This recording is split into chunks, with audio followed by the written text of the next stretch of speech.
At the end of 1938, Europe was once again inflamed with the passion of war. Italy had conquered Ethiopia. Fascism had overpowered Spain in a brutal civil war. Germany had remilitarized and annexed her neighbors Austria and Czechoslovakia. Britain's Anthony Eden protesting policies of appeasement warned America, all democracies are being threatened by the now expanding fascist powers. Then in September 1939, Hitler's panzer divisions raced through Poland, all of Europe now prepared for battle. But as in World War I, Americans hoped to stay neutral, while at the same time siding with the Allies. I have seen a war on land and sea. Not content with Poland, in 1940 Hitler unleashed his armies on Western Europe. The countries fell like bowling pins, and by year's end, only Britain was left unoccupied. In December, Roosevelt, elected to an unprecedented third term, told the American people that the U.S. must provide an arsenal of democracy for those opposing the Axis powers.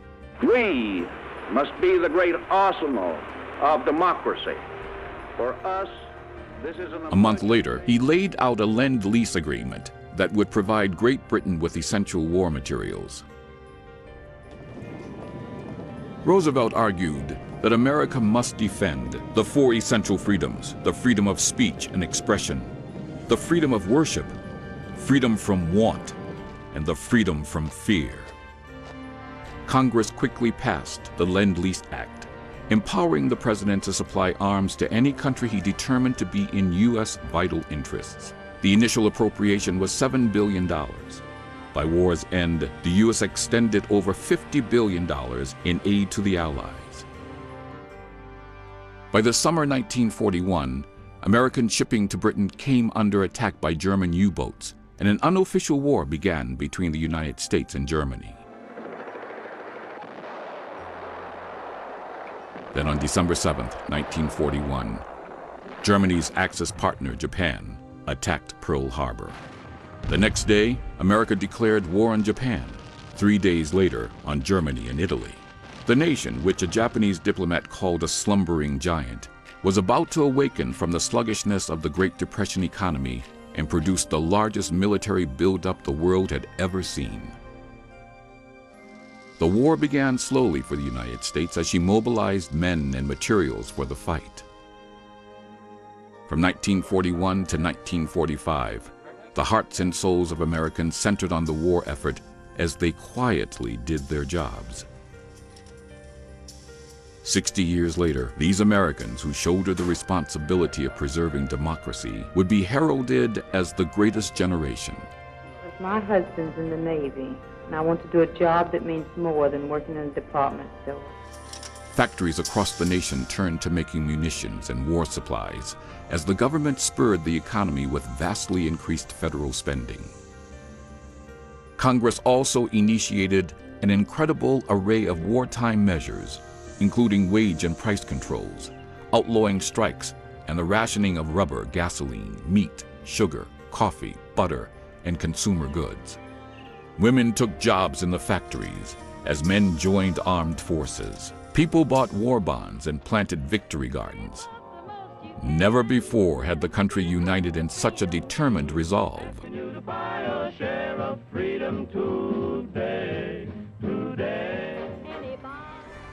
Its single-minded focus was to free humanity from fascism. Their unwavering spirit would save the world in a two-front war in Europe and the Pacific. However, the United States war in Europe actually began in North Africa in February 1943.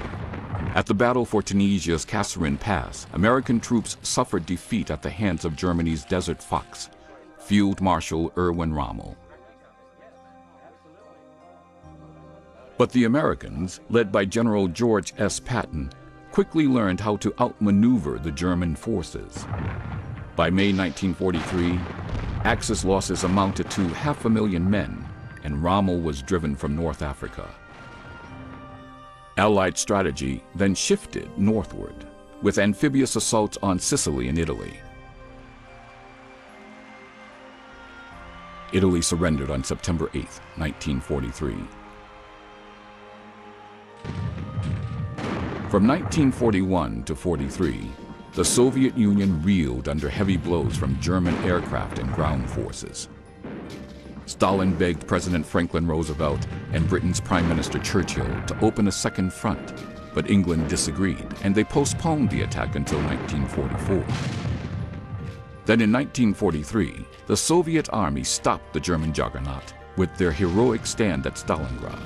That stand turned the tide of war in the Allies' favor and began the determined advance towards Berlin.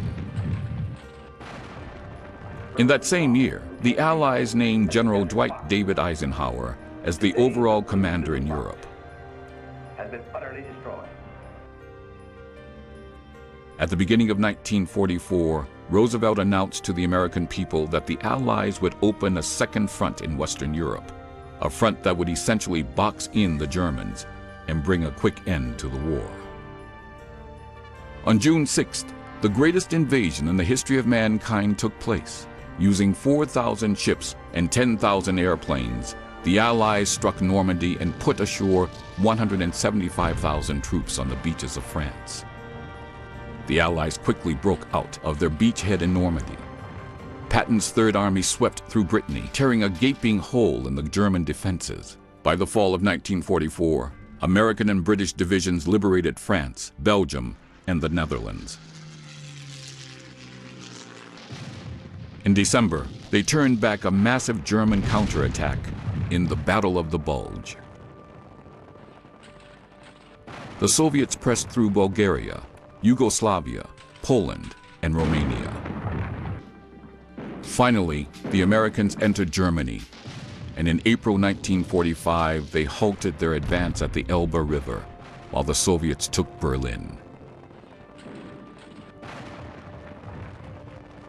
The war in Europe ended on May 8, 1945.